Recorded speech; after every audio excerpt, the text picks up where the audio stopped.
Your Excellencies, ladies and gentlemen, it's a great joy to be amongst friends here in Moscow for this first ever Global Ministerial Conference to end TB in the Sustainable Development era.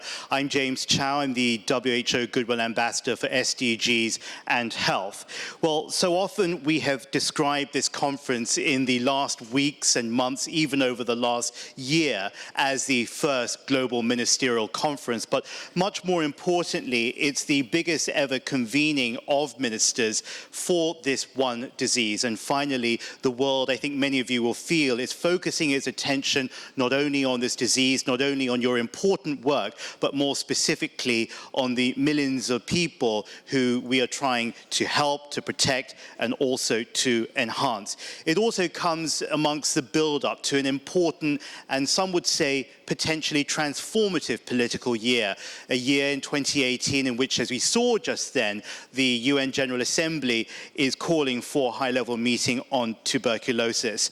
It's also an opportunity over the next 2 days not only to get together and to work together, but I think if we listen and wait and pause to truly understand each other's burdens in how we respond to this disease.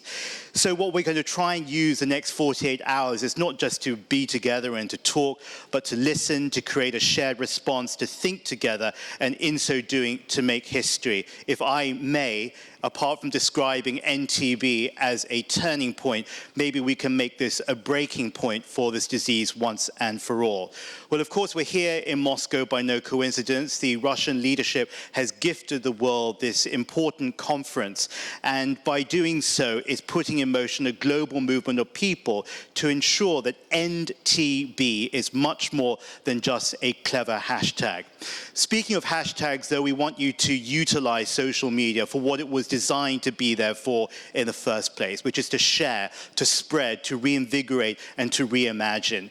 You'll know that we're up all over on Instagram, on Twitter, where you can use that hashtag NTB, but specifically WHO and the team over there in Geneva has created a special app only for this conference. On there, you'll find a message wall, you can post pictures, you can get in contact with one another, and also because of certain complexities in the last days, we've adjusted the timing slightly to better allow for the space for the different voices in this conference to come through. We here in this room are amongst the privileged few, but we want to make sure that through the app, through social media, you really spread that voice and your voice far and wide everywhere.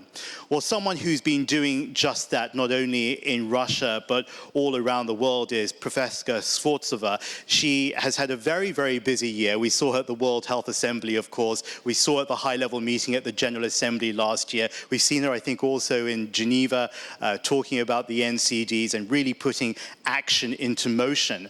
And of course, she's been the key figure with Dr. Tedros at WHO in making this conference come to reality. And I think that that's what we really want to talk about today. If you were at the ministerial breakfast this morning, she took the time to say thank you to the world for entrusting Russia with this very, very important mission ahead. But I think much more so, and if any of you have had the great privilege to meet her even for a moment or for a minute, you'll know what she means when she said this morning that she personally promises that she won't let any of us down. That's a very, very big responsibility to take on. So, Your Excellencies, ladies and gentlemen, please join me in welcoming the Minister of Health for the Russian Federation, Professor Skvortsova.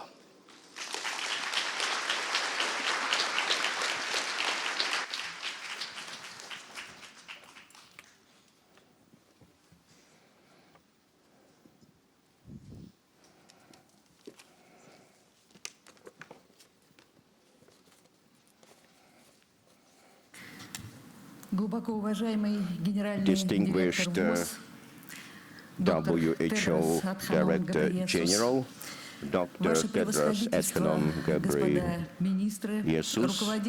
Honorable Ministers, Heads of the WHO, of the United Nations, international partner organizations, representatives of the civil society, patients, organizations, foundations, business community, academic community, MPs and politicians, journalists and volunteers. On behalf of the Ministry of Health of the Russian Federation, on behalf of the 2 million community of medical workers and healthcare organizations of Russia, I would like to welcome you here, representatives of 120 countries of the world, and thank you for your response and for your desire to cooperate.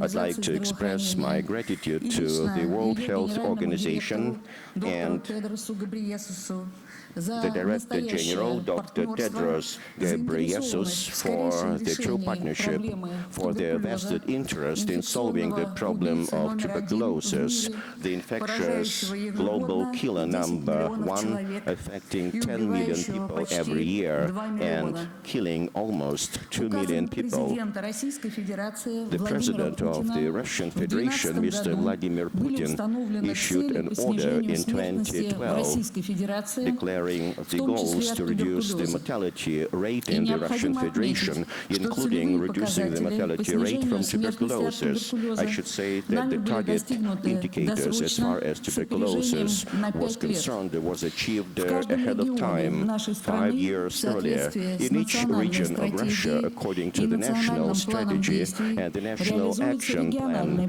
the regional plan to reduce the mortality rate from tuberculosis is underway. And this plan is being monitored and adjusted through the national monitoring system, including the key indicators virtually in the online mode. The National Register of TB patients has been implemented. This register has become an important instrument not just to monitor the epidemiological situation, but also to assess the quality of medical care, as well as adopting adequate managerial and financial solutions to establish continuity in anti-TB campaigns in the civilian and penitentiary sector in different regions and among different medical organizations. The entire range of medical and social measures to control TB, starting from prevention and providing anti-TB drugs to issues related to rehabilitation are free of charge for the citizen of the Russian Federation. During the last 5 years, there is a 3-level infrastructure established to provide medical care for TB patients. Every Russian citizen has the right to use this infrastructure.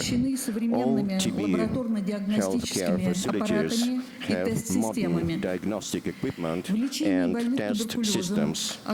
In treating patients with tuberculosis, we use telemedicine and also mobile systems, which allows us to enhance adherence to treatment, enhance its efficacy.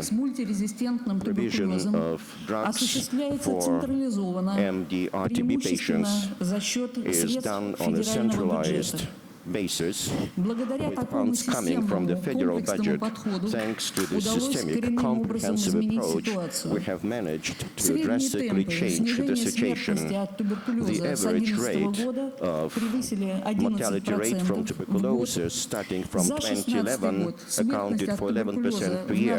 In 2016, the mortality rate from tuberculosis dropped by more than 15% in Russia, and for the first part of 2017, it dropped by 17%. The reduction of the incidence rate from tuberculosis was 2.8% per year, which is twice as much as compared to global indicators. At the same time, we would like to admit that not all problems related to tuberculosis have been solved. Not all regions in Russia have achieved success in this field. An important role is attributed to climatic, geographic, social, economic, cultural, and other peculiarities in the regions. As for tuberculosis, social determinants play a very important role in various sectors of the economy. We pay a lot of attention to multi-drug resistant tuberculosis, as well as tuberculosis associated with the HIV infection. In order to solve this problem, we do everything possible, bringing to bear the specific factors related to multi-drug resistance. We need to make concerted efforts resolving the problem of antimicrobial resistance, as well as the use of breakthrough technologies and cooperation with other countries. As of today, in Russia, we have come to the end of the first stage of clinical trials, the development of new recombinant booster vaccine to prevent tuberculosis. This vaccine will be able to protect not just adults and the children, but also those adults who, as children, were immunized with BCG. This will allow us to form stable cellular and humoral immunity while using this vaccine.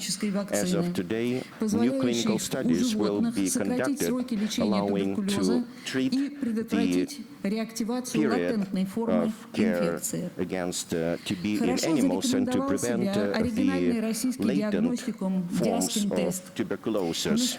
Russian diaskin test has been highly praised. Gamma Stimul has been developed, which allows us to differentiate between latent and active forms of tuberculosis and to start the proper treatment as early as possible.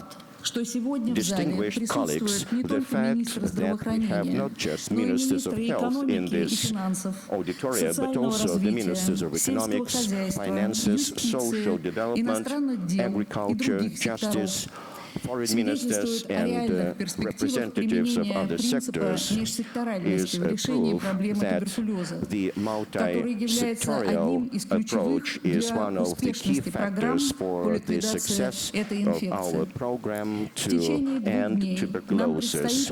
Within the next 2 days, we'll discuss the major areas of work on the national, regional and global levels.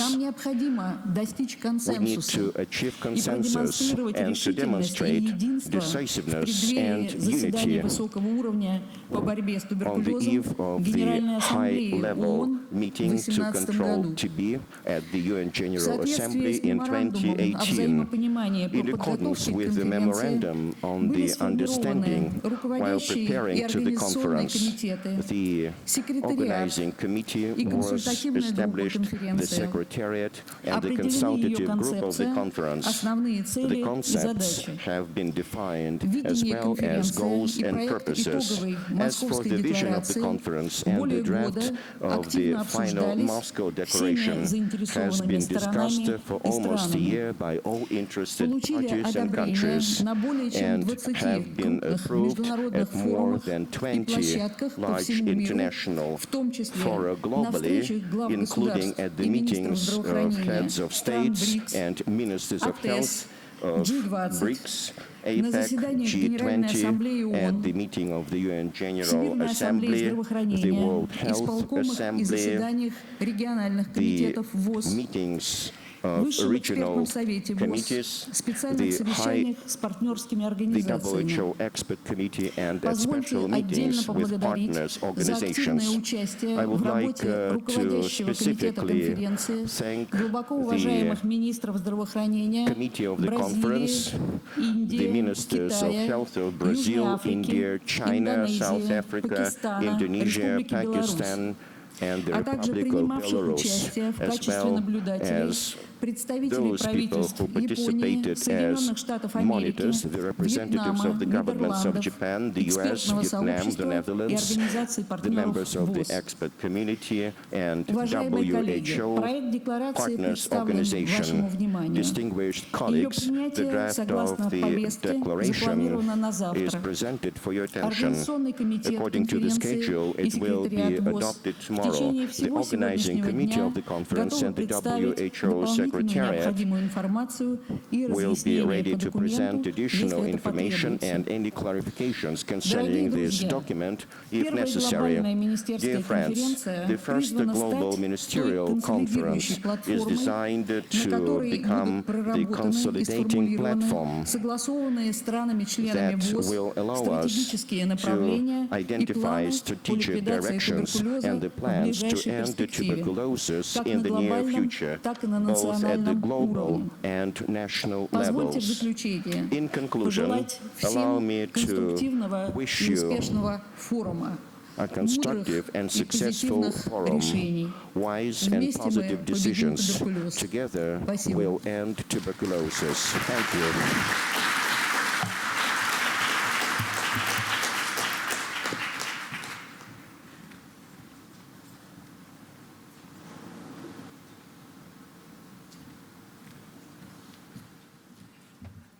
Thank you very much to Minister Skvortsova for articulating what we can anticipate and how we can really take advantage of the 2 days of program which have only just begun.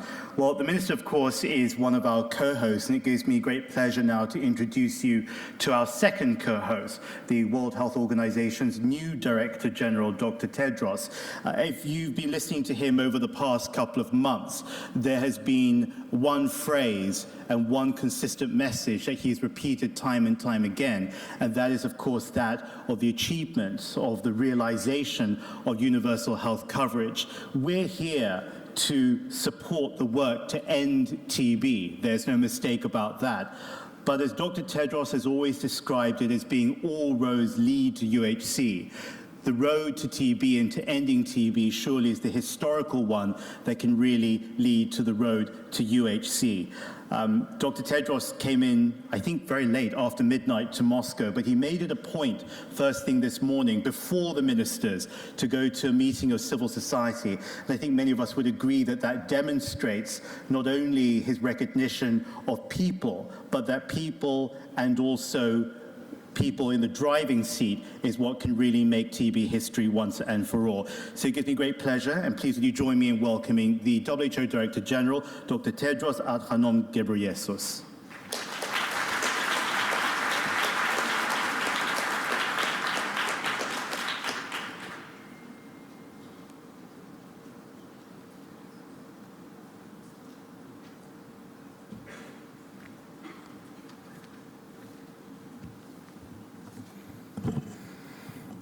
Thank you, James, for that very generous introduction. Thank you, my brother. Shishe Shundi. Your Excellency, Dr.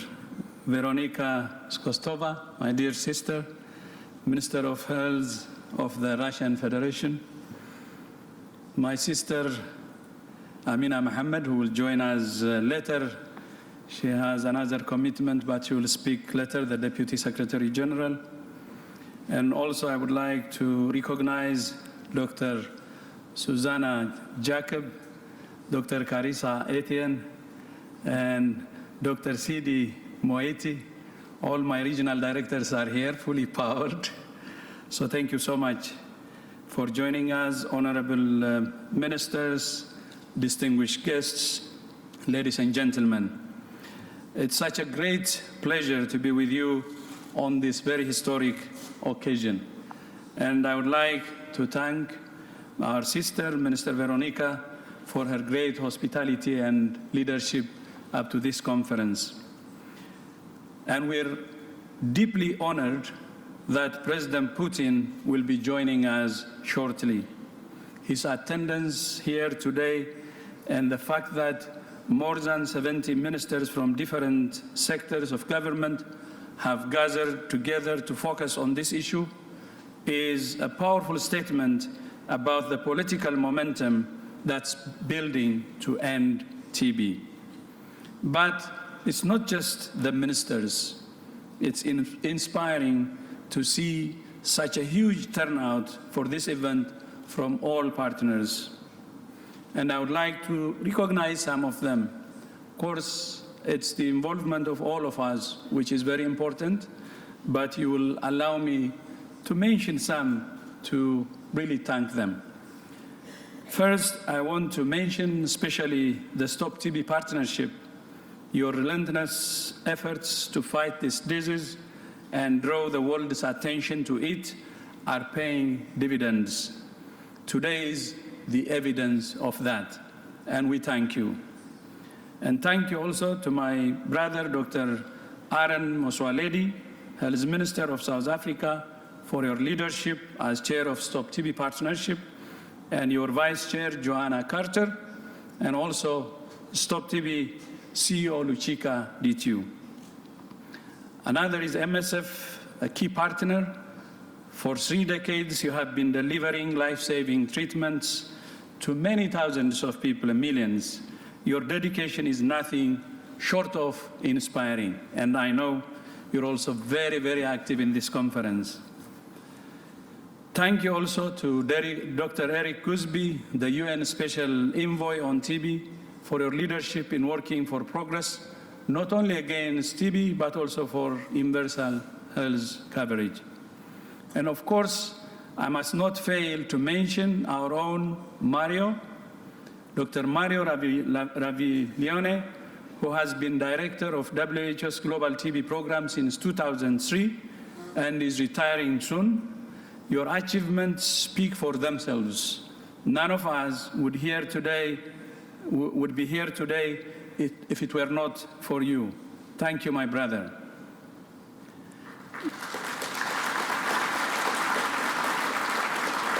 Ladies and gentlemen, Moscow is the perfect place for this meeting because it's a symbol of progress and hope in the fight against tuberculosis.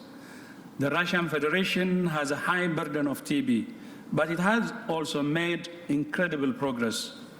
The number of new cases of TB in Russia has declined dramatically since 2010, and mortality has dropped at an average of 11% a year. Of the 30 countries with the biggest burden of TB, Russia has the highest treatment coverage. These are remarkable achievements. And Russia is not the only country that's making headway. Between 2000 and 2016, our efforts to fight TB saved 53 million lives. That's 6 lives saved every minute for 17 years. But despite these gains, the burden of suffering and death due to TB remains immense. This ancient disease has plagued the human race for thousands of years. Today, it's the world's biggest infectious killer. Last year, more than 10 million people fell ill with TB, and 1.7 million men, women, and children lost their lives. That's 3 people every single minute. In the time it takes me to address you today, tuberculosis will have killed more than 20 people already. About 45% of all cases are in the Southeast Asia region, 25% are in the African region, and 17% in the Western Pacific.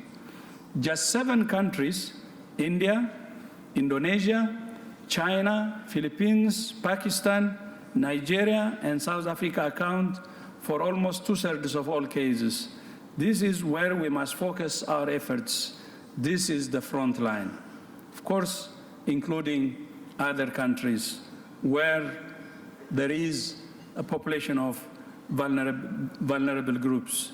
Behind every number is a person, like the doctor who has infected with multi-drug resistant TB during her medical training here in Russia and endured 18 months of painful treatment to get rid of it. Soon, you will be hearing from Timpiyan Leseni, another TB survivor, and thank you for your courage, my sister, in talking openly about your experience. You're the human face of this epidemic. You remind us what we're up against. You remind us what's at stake. Like so many diseases, TB strikes the poorest and most marginalized communities the hardest. People living in cramped conditions, prisoners, minors, indigenous people, people living with HIV, and refugees and migrants. If we're truly to end TB, we must reach these communities. The biggest barriers to reaching them are, as you know, stigma and discrimination. Every time a person with HIV is denied treatment, we jeopardize progress. Every time we fail to give refugees health services, we ensure that TB will continue to kill. The catch cry of the Sustainable Development Goals is to leave no one behind. But today, we estimate that there are more than 4 million people in the world with TB who don't know that they have it because of under-reporting and under-diagnosis. That's 4 million people who are being left behind. Ladies and gentlemen, it's very appropriate that we're holding this meeting at the same time as World Antibiotic Awareness Week. Antimicrobial resistance, which includes multi-drug resistant TB, poses a major health security risk. Multi-drug resistant TB has been undermining progress in the fight against TB for decades. Treating TB is demanding enough. The standard treatment is 6 months of taking 4 different drugs. But for multi-drug resistant TB, patients require up to 2 years of expensive, painful, and toxic treatment. Unless we confront drug-resistant TB head-on, we risk losing the gains we have made, and we could go backwards. It's encouraging that antimicrobial resistance, including multi-drug resistant TB, is now on the global political agenda, including at last year's UN General Assembly and at the G20, G7, and BRICS meetings. Political attention is very vital, but as you all know, it's not enough. Patients are crying out for new options. We must heed their cry. We must invest now in research and development. The good news is that all countries have committed to ending the TB epidemic as part of the Sustainable Development Goals and the WHO and TB strategy. Together, we need to urgently translate these commitments into action. We must aggressively scale up TB programs. More importantly, those programs must be embedded in national health plans that are designed to move countries closer to universal health coverage. That's why my brother James said, which I always say, all roads should lead to universal health coverage. No one should get sick and die from TB or any other disease simply because they cannot afford case. And universal health coverage is the answer, because we're saying financial protection is the cornerstone of universal health coverage. No one should get sick and die from TB or any other disease simply because they cannot access care. Investments in strong health systems based on people-centered primary care are the best way to promote health, prevent disease, boost health security, and drive inclusive economic growth. Ladies and gentlemen, Excellencies, we have arrived at an unprecedented moment in the fight against this ancient killer. The Moscow Declaration that you have worked so hard to hammer out will be a milestone achievement. Next year's high-level meeting on TB at the United Nations General Assembly is the opportunity many of us have been waiting for. We may never get another like it. History will be our judge. Will we seize the moment? Will we act on our commitments? Will we put our money where our mouths are? These are 4 crucial areas for action. First, all countries must expand access to prevention and treatment services within the context of universal health coverage. Second, we must ensure sufficient and sustainable financing for the TB response. Third, we must invest urgently in research and development. And finally, we must work together across sectors to put an end to TB once and for all. And as we have agreed during the meeting with the civil society, myself and the minister this morning, no more calls for action. We need commitment. And the platform is not only the next 2-3 days here, but day to day until UN General Assembly high-level meeting in September 2018. And together, I know we can do it. Of course, it will not be easy, but we must believe it's possible. None of us can achieve this on our own, but by harnessing the power of partnership, we can end TB together. As I said earlier, this house is full. The attendance of ministers in big numbers shows the commitment.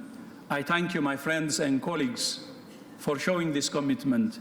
But we need to prepare for real commitment and work together day in and day out until September 2018 and to bring a paradigm shift in the fight against TB.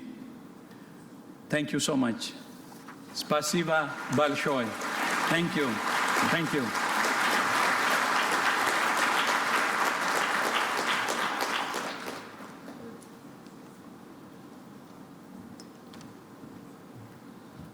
I think we should add one more hashtag, apart from NTB, is End Call to Action from now on here. As the two co-hosts of this conference have rightly stated, ending TB and creating the history that we imagine and that we work for every day isn't going to be easy, but the ministers in this room have created the political demand, and the civil society in this room, amongst others, have provided the heart but also the urgency to deliver on that. Well, of course, we're here in the European region. Apart from our two co-hosts who have spoken and addressed this conference, we would like to now welcome a couple of shorter welcome remarks to round off this opening session, starting with Dr. Zsuzsanna Jakab. Of course, many of you here know who she is. She is the Regional Director for WHO's European region. Dr. Jakab.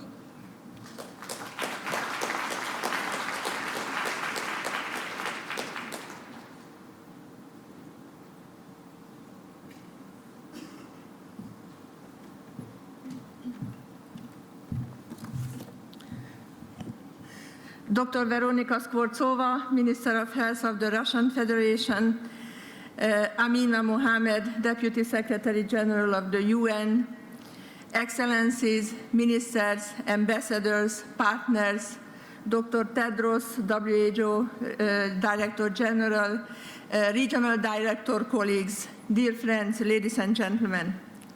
On behalf of the Regional Office for Europe of WHO, as the host region to this conference, I would like to join Dr. Tedros in expressing our deepest gratitude to the government of the Russian Federation for hosting this first global ministerial conference of ending tuberculosis in the sustainable development era.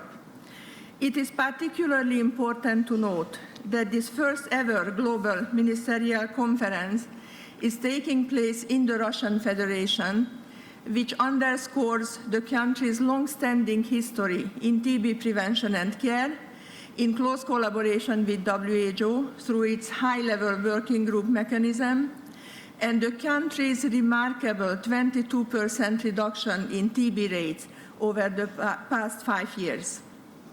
In 2010, the region endorsed the Consolidated Action Plan to prevent and control multi-drug and extensively drug-resistant tuberculosis for 2011 and 15.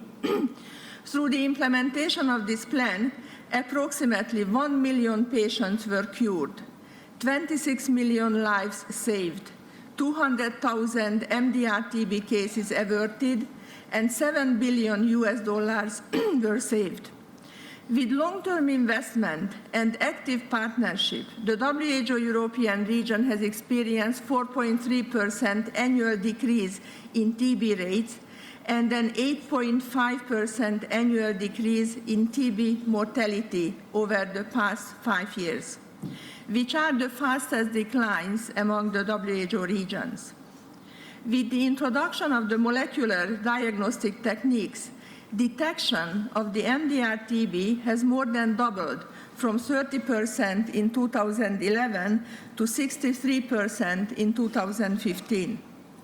Thanks to the universal access to MDR-TB treatment, in several countries, MDR-TB rates and absolute numbers have been decreasing. Despite these achievements, we face significant challenges also in the European region. Across the region, MDR-TB treatment success has only slightly increased from 46% in 2011 to 55% in 2015. In addition, our region is the only region with an increasing number of HIV infections, with more than 150,000 new infections in 2016, contributing to more than 2.4 million people currently estimated to be living with HIV. As a result, since 2011, TB-HIV co-infection has been soaring in the region by an average of 6.2% annually. To address these challenges, and in line with the global anti-TB strategy, our region recently adopted the TB Action Plan for the WHO European region for 2016 and 20. If the plan is fully implemented, we could save 3.1 million lives by 2020. The targets we have set to us are ambitious, as we strive to reduce new TB cases and new TB rates by 25%, decrease TB death by 35%, and increase treatment success rates among MDR-TB patients to at least 75%. I am convinced that together and with strong political will and close collaboration and action to implement the policies, we can make this happen. Successful implementation of the plan depends on securing adequate resources and their efficient use.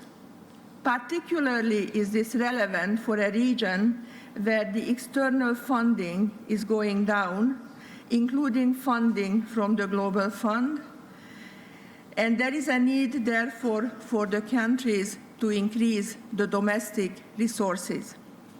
In order to leave no one behind, any policy or action must be embedded in strong and resilient health systems.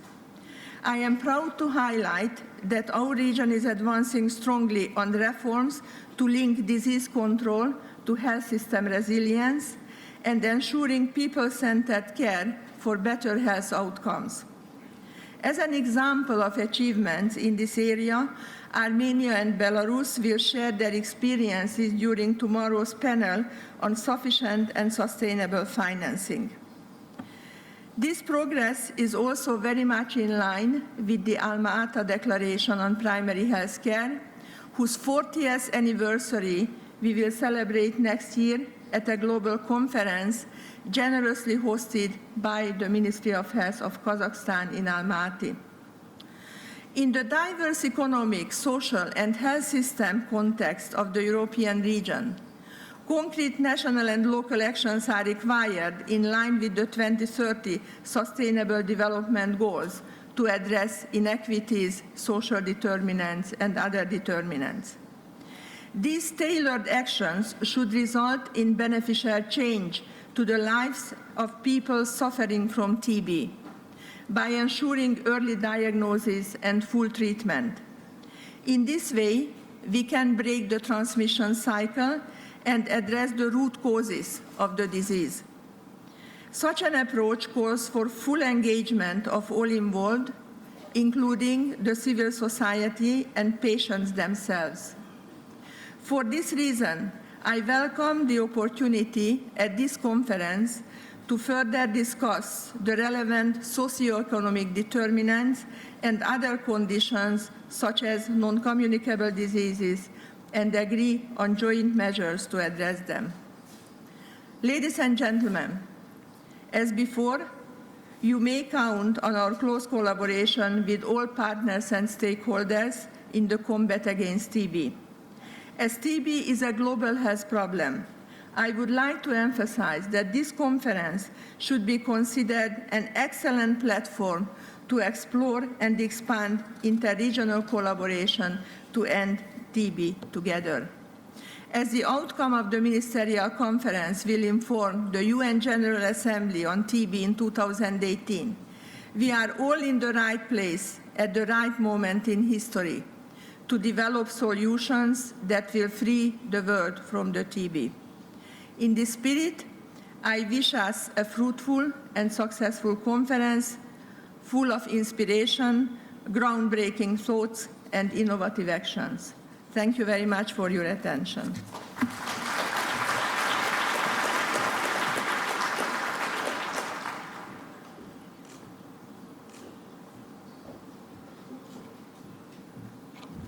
Well, thank you very much to Dr.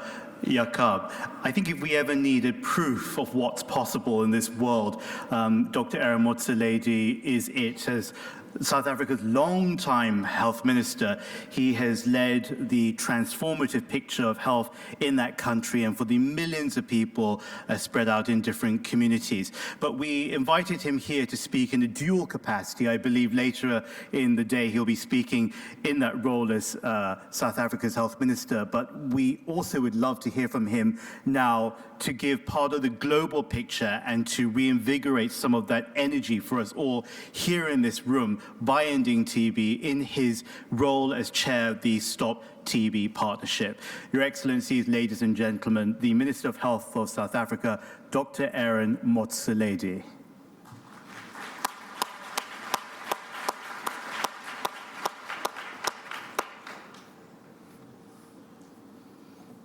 It's a long walk.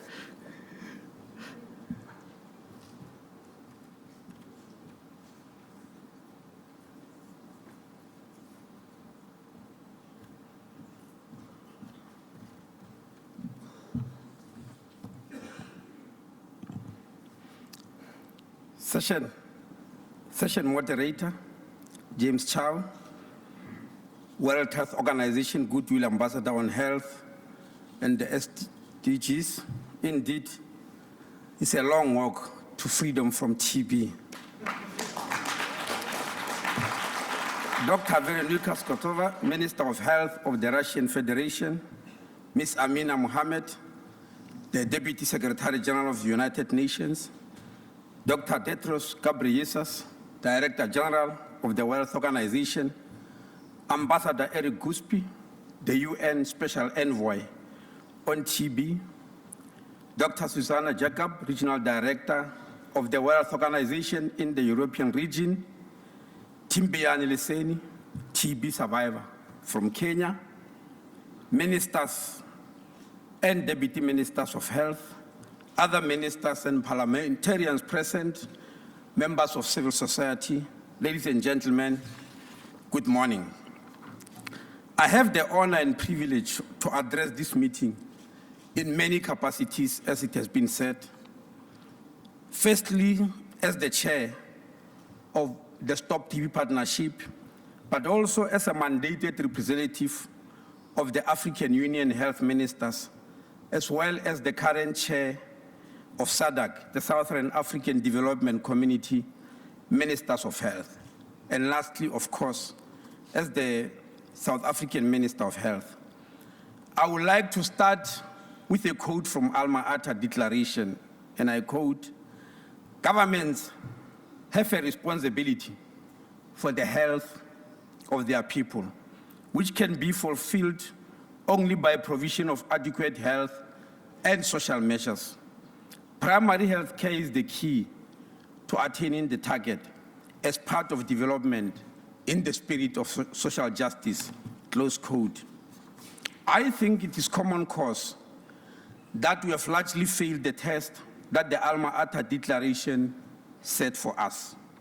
We must ensure that we do not fail the test set by the Sustainable Development Goals, as well as the declaration from this meeting that we will set for ourselves. We therefore must be absolutely sure that whatever we decide in the next 2 days will be implemented fully so that we do not fail the next generations. The 2017 World Health Organization Global TB report starkly reminds us of the global TB carnage that continues, with more than 10 million persons infected, an additional 600,000 with rifampicin-resistant TB, and about 1.7 million deaths per annum. However, of the 10 million who are estimated to have TB, we have only been able to find and treat 6 million. Of course, we are pleased that about 63 million deaths were averted between the year 2000 and 2016 through our collective efforts. However, we cannot continue to miss millions of TB-infected persons who are not diagnosed and treated, but are left to die in silence and often with no dignity. In brief, we are assembled at this ministerial conference to ensure that we draw a line in the sand and say no more TB infections and no more TB deaths in our lifetime. As has been said, this meeting must prepare thoroughly for the UN General Assembly high-level meeting on TB in September 2018. Indeed, when I and fellow board members in the Stop TB Partnership began talking about the possibility of a UN high-level meeting, it sounded far-fetched. But now that the high-level meeting is upon us, we have to grasp the historic opportunity that provides the real possibility of driving us towards the important goal of ending TB. Now that we have elevated this to the United Nations high-level meeting, we expect heads of state and government and the United Nations to act boldly, drive efforts to end TB, and ensure accountability of all stakeholders. We implore heads of states and government to realize that the battle is now above us as ministers of health, and they must take command and order us into battle. We therefore need to ensure that our deliberations in this conference are rigorous and our declarations very ambitious. This also means building a single global movement towards ending TB as a public health threat, even sooner than 2035.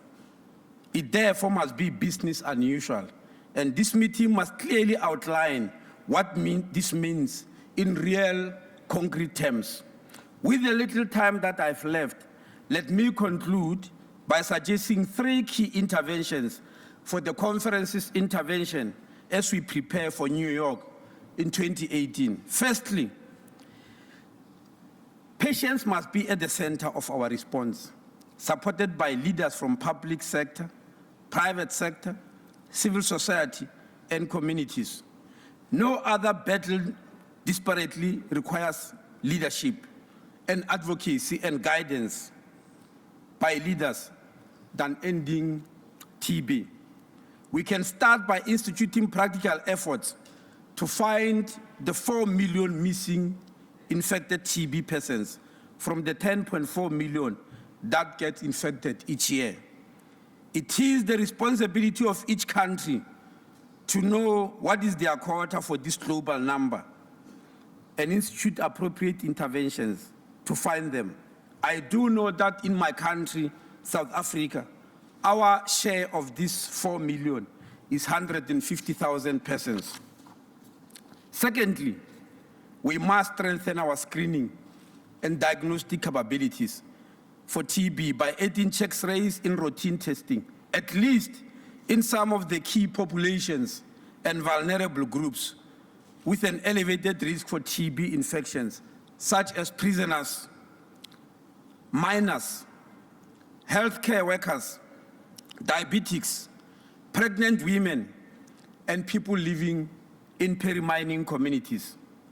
Thirdly, the snail pace rollout of a few new diagnostics and drugs that have come out of the endemic TB research development pipeline, such as GeneXpect and Betaquilin respectively, is unacceptable.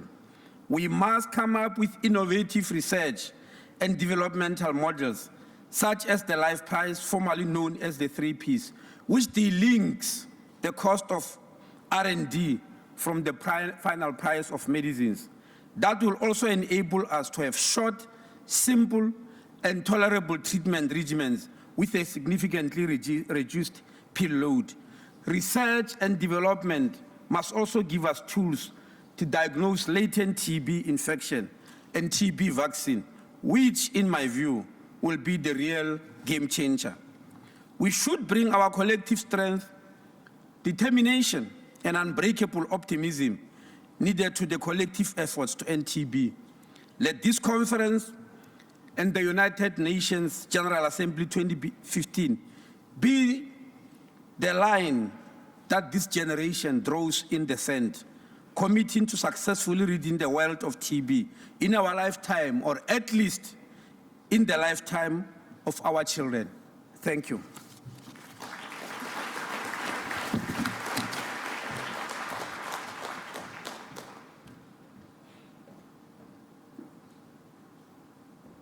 Thanks very much to Minister Motsoaledi for reminding us as to why we are here and why we traveled to Moscow to be together. But when we think of tuberculosis, we are often told and we often communicate it to each other as the world's top infectious killer. And as such, this disease of the people can be reduced to numbers and to statistics and, of course, to infographics. So much so that even in journalism, my fellow colleagues would forget that, of course, it's about people. People in terms of who it affects and people in terms of having the capacity to turn it around once and for all, which is why we've reserved this special spot in our opening program for a very special guest from southern Kenya. Timpiyan Leseni is a zoonotic TB survivor. She is a member of the Maasai tribe, and she was born and continues to live in Kajiado County in the Rift Valley, which is home to no more than 7,000 people today. Some of you may be familiar with her story, and when you go through and read her story, it's about emotions. You pick up on words that she writes in first person, like shock, severity, and the fight she had to convince people to believe her in the first place. We're very honored to invite her to share her story with all of you today. Please welcome Timpiyan Leseni.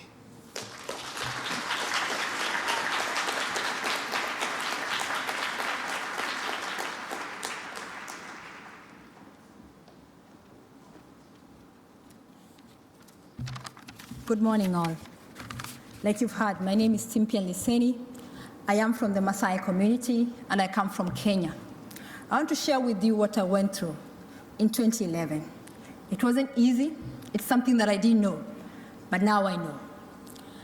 I started losing weight. I started sweating at night. Before you know it, I had no appetite at all. The next thing I know, I have a swollen stomach. To me, I thought I was pregnant, but I wasn't. Then I'm taken to hospital. The doctors diagnose, and I'm put under antibiotics. They started injecting me. And there I was. I wasn't getting better. I was getting worse. Reached a point, I was weighing 36 kgs. I could barely walk. I had to, anytime I'm walking, I'll ensure that I'm getting my balance. I couldn't walk straight. My mother looked at me and she thought, I'm dying. The next minute she told me, Timpiyan, I'm taking you to hospital. And I was like, Mom, no, I don't even have the strength to go to hospital. Just let me be. And she was like, no, I can't give up on you. Not now, not ever. So she took me to hospital once again. I couldn't stand the injections anymore. I couldn't stand taking antibiotics anymore. But she insisted, and there I was taken to hospital a second time. They did a scan on my stomach. on my upper abdomen. And then that's when they said that there's a mass. And you know, when doctors talk for masses, it immediately is an operation, it's a surgery. And I was taken to theater. And they removed the pus. That's what they told me. We've removed the pus, and don't worry, you're well. We'll put you under antibiotics again, and you'll be fine. And there, I was put under antibiotics and more injections and more injections. But guess what, guys? I wasn't getting better. I was dying. I became so thin to a point where I looked at myself and I'm like, who is this? I didn't even recognize myself. My mom looked at me a second time. No, a third time this time. And she was like, no, if I don't take you to hospital this time, you will die with pneumonia because you are so thin. And there I was, I told her, you know what, Mom, I am so ready to die. I can't take any more of injections. I don't want to even see doctors in front of me anymore. But she still insisted, like her mother. She couldn't give up on me. There I was, taken to hospital a third time. This time around, I was taken to, they did the scan again, and the doctor told me, Timpiyan, there is a lot of pus in your stomach. And I looked at him and I thought, pus? What is causing the pus? And then he said, we are going to do a major, major operation on you. To remove all that pus, it's major. I said, it's well, go ahead, remove it. In my heart, I was just telling God, God, you know what, if you can't take me, just kill me, go with me. You know, I'm just tired of operations. I'm tired of taking medicines. I'm tired of being injected. Just take my life. And I had committed myself to God, thinking I will not come back. I went through the operation. It took 6 hours. And after the operation, I woke up. And I was so annoyed with God. I was like, God, why didn't you not take me? I thought we had an agreement. Yeah, you were supposed to take me, but there I was. Then the doctor came and told me, Timpiyan, I actually was like, what have you guys removed? You said you're going to remove pus. Can I see the pus? And the doctor looked at me and said, no, Timpiyan, you cannot see the pus. It will traumatize you for the rest of your life. And I was like, okay, then what has caused the pus? And he said, actually, we do not know. The only thing we know, if you'll have stayed for another 2 weeks, you will not be here today. So I said, wow. I hope you guys are going to do a test on it this time. And yes, they did. And he came back and told me, Timpiyan, you have TB. I was like, wait a minute, TB? TB of the stomach, of the intestines? What do you mean? I only know, the only TB I knew then was TB of the chest, the lungs, pulmonary TB. So explain to me exactly how did I get TB of the intestines? Explain, please. And the doctor looked at me and he told me, Timpiyan, you coming from the Maasai community, it's likely you've gotten it from animal products. I was like, hold on. What do you mean animal products? Please explain more. And he went ahead and said, well, if you take milk that is not boiled, or you drink blood, or eat meat that is not well cooked, then you'll have it. I sat there and I thought, oh my goodness, that is so me. That is so me, that is so my community. That is our staple food. I mean, if I can get it, how much more my community? How much more I started thinking about my community and I stopped thinking about me all of a sudden. And I was like, what does it entail? What does it entail? What am I supposed to take? What happens from here? And the doctor said, you know what, Timpiyan? We are going to inject you for 1 month. I said, injections again? And they said, yes, injections. And 7 months of medication. Actually, at that point, I'd made up my mind. I said, bring it on. Because to me, it wasn't me anymore. It was my Maasai community. This is our staple food. This is what we eat daily. How many people have died out of this disease? And I started asking questions. Will I be well? Will I be cured? And I was told, yes, Timpiyan. If you adhere to these drugs, you will be cured. Guys, if you all know, TB drugs are so big. When you come to swallow them, it's not easy to swallow that drug. It isn't easy. It is hard. I remember I used to hold my head anytime I'm told, Timpiyan, sit down. It's ready to take medication. And I will start praying and begging God to give me the grace to take that medication. It couldn't go down my throat. It couldn't go down with water. One day, a nurse came and told me, Timpiyan, you can take it with porridge. It will go down well. I did. But guess what, guys? We still have this, they have side effects. Immediately after taking, I will vomit. I will vomit everything that I've taken. But I remember being told, anytime you vomit that drug, make sure you take it again. And because I made a vow that I want to get well, I want to go back to my community, I will take it again. And that gave me the courage to go on taking that medication. I did that for 7 months. Guys, at a point, I couldn't even think. My ability as an adult to work was not there. My mind went shut. You will talk to me, and I will listen, and I will repeat exactly what you've asked me. To reach a point, my family was concerned. They started thinking, I'm losing it. What is happening? So they went to the doctors, and they were told, you know what? Because of her losing so much weight, her mind has come to a standstill. Well, I thank God I'm here today, and thank God for the medicine, and thank God for Global Fund, for making the medicine free for TB patients. Today, because of my experience, I became a TB advocate. I started an organization in my community that is called Talaku. Talaku in Maasai means set them free. I want to set them free from this disease that is curable, treatable, and preventable. And to this, I want to call the head of state, the Minister of Health, to ensure, please, to ensure that X-rays are made free for TB patients. Please, you've made treatment free, make X-ray free. Why am I saying this? Through my advocacy, I've referred so many people, so many patients to hospital, and I'll always follow up with them. Anytime I refer, I will follow up to find out. That this guy I met had all the signs and symptoms. I referred him to hospital. He produced sputum, but apparently it turned out negative. I followed up with him and asked him, hey, how did it go? He told me, Timpiyan, well, I went to hospital, yes, they did this, my sputum was tested, but it has turned out negative. And I asked him, did they do an X-ray? And they said, it turned out negative. And when I asked him, have they done an X-ray? He said, well, yeah, they referred me to the X-ray services, but apparently I don't have the money. And I said, what? You don't have the money? Yes, I don't have the money. So I opted to just go to the chemistry, buy some medicine, painkillers, and I'm hoping I'll be well. I told him, no.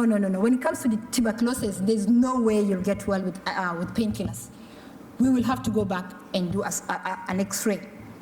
And because of that, I had to get into my pocket for him to go through the service. And after the X-ray was done, the guy had TB. And immediately after that, what did I do? I asked him, do you have family members? And he said, yes, I have 2 brothers that I live with. And I'm like, can I see them? Can I meet them? And they said, yeah, Timpiyan, let's go. So I went and met them, screened them on tuberculosis, talked to them about TB, asked them all the questions that you do ask. Do you cough? Do you have night sweats? And they said, yes. One of them said, yes, I've been coughing for a while. The other one said, yes, I've started coughing and I'm sweating at night. And the other thing I've noticed is my sputum has a bit of blood. And I took them to hospital, and yes, their sputum turned positive. Why am I sharing this story? I'm sharing this story because it's so sad to imagine a patient going to hospital, having all the signs and symptoms of tuberculosis, and is not treated because he doesn't have the money to pay for X-ray. Then you can see what happened to his family. They all had TB. One of them passed away. That's how serious tuberculosis is. The other thing I'll call to all the head of states and Minister of Health is to ensure that they work with community health workers. TB is not just a disease where you just take medicine and at the end of the day you're well. No. You will need support to adhere to medication. Without support, it is so hard. I can say this. Without my parents' support, I don't think I would be here. So you can imagine someone giving up on taking medication because they don't have support, because they don't have someone who loves them. But if we have community health workers who are committed to seeing these patients, to visiting them, to doing dots, I am sure we will end tuberculosis. And how can we do this? We can only end tuberculosis with the community health workers if they are put in the government system where they get a salary at the end of the day.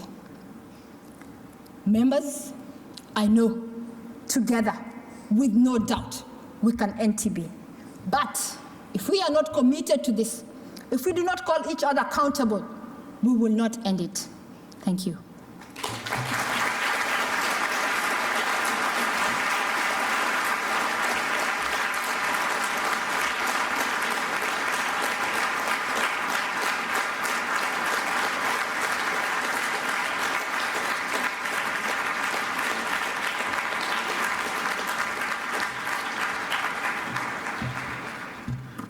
Thank you very much to Timpiyan Leseni, who is the voice of civil society. I neglected to mention that she's also a member of the WHO Civil Society Task Force, and she's had, like many of us here in this room, but particularly had a very long journey from Kajiado County in southern Kenya to be with us here in Moscow. Well, we opened up this opening segment of the conference by hearing from our two co-hosts. We're joined now also by Michelle Sidibe, the Executive Director of UNAIDS, and also by someone else who we would like to invite up onto the stage. Amina Mohammed, as many of you know, became earlier this year the Deputy Secretary General of the United Nations, but much more than just a role or position. When we think about her, we think of one of the principal architects and conscience of the Sustainable Development Goals. And we look at NTB right there, we have people at the center with the 17 goals built around it. So it is an honor to have her join us at the end of this opening section. Please join me in welcoming the Deputy Secretary General of the United Nations, Amina Mohammed.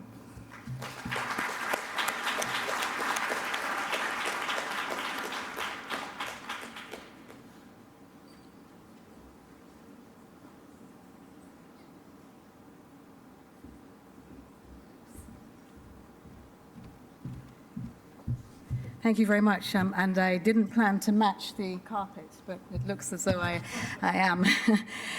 Your Excellencies, the Honourable Minister of Health, my brother, the Director General, Dr. Tedros of the WHO, Honourable Ministers, Ambassadors, leaders and partners.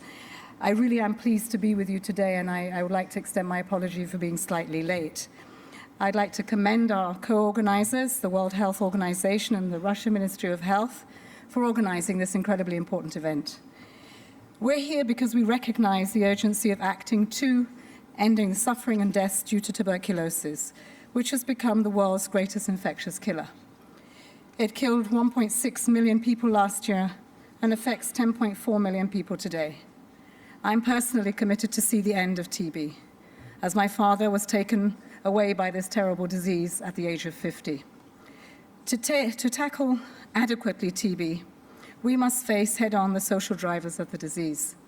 In particular, we must address antimicrobial resistance that has brought multi-drug resistant TB into existence.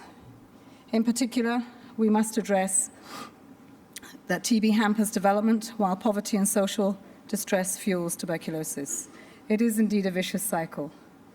The WHO Global Strategy to End TB by 2030 provides a framework for progress, and your presence signifies the leadership and the commitment that we require.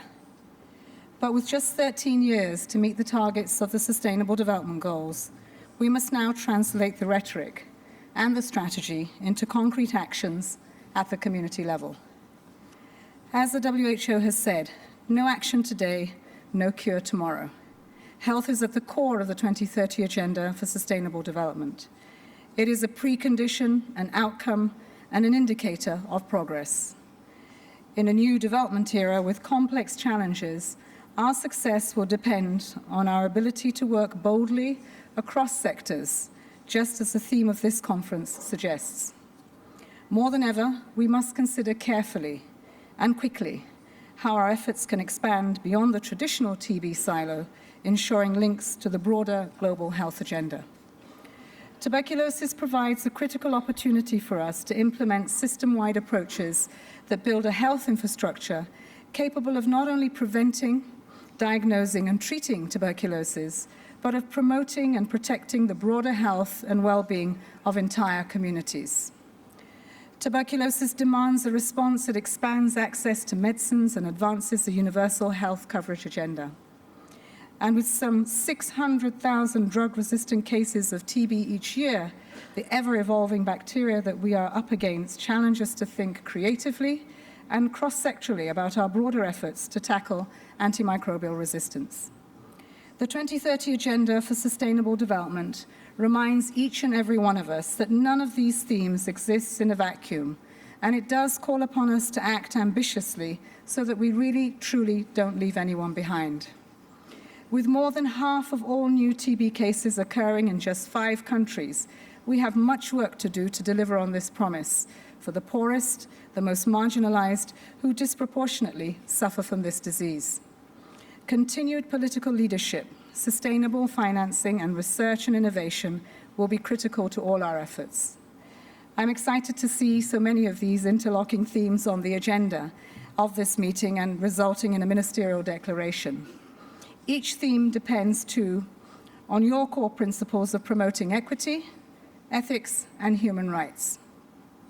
These must also be addressed through a multisectoral strategy, which will demand inclusive and ambitious partnerships across ministries, agencies, civil society, and stakeholders from both the public and the private sectors. Our response to TB must be country-driven and informed by the lived experiences of those affected by the disease. Over the next few days, we will have the chance to learn from country programs and hear from those who know all too well what tuberculosis means personally and for their communities. If we do not seize the opportunities offered by this conference, its declaration, and the forthcoming UN General Assembly high-level meeting on TB next year, we will have truly failed the people, communities, and nations that we claim to represent and serve. Friends, for us, the time for action is now. We all have a critical role to play. There is a collective responsibility. As ministers of health, so many of you here can help capture the attention of your heads of state to generate the leadership we so desperately require. And you are well positioned to forge strategic partnerships across sectors, ministries, to serve us moving towards universal health coverage. This will be a critical step toward ending TB and driving progress across the SDGs. And from civil society, faith-based and non-governmental organizations to research institutions and the private sector, they also have an enormous role to play, not just in inputting to what we say, but also in being part of the implementation. You're essential to advocacy, accountability, and you help to expand the reach of essential services. Many of you are at the forefront of the cutting edge of research that is required to take us over the finish line. The United Nations stands firmly behind you and is committed to working with each and every one of you. As we move this important agenda forward, political leadership will be imperative to help us fast-track our efforts in an integrated and sustainable way. I'd like to thank President Putin for Russia's continued commitment to ending the TB epidemic and for hosting this important meeting at such a high level. The End TB targets and the SDGs are enormously ambitious, but they are achievable with the leadership in this room. And they are also achievable because by working together, we can achieve the common vision to end TB by 2030. I thank you.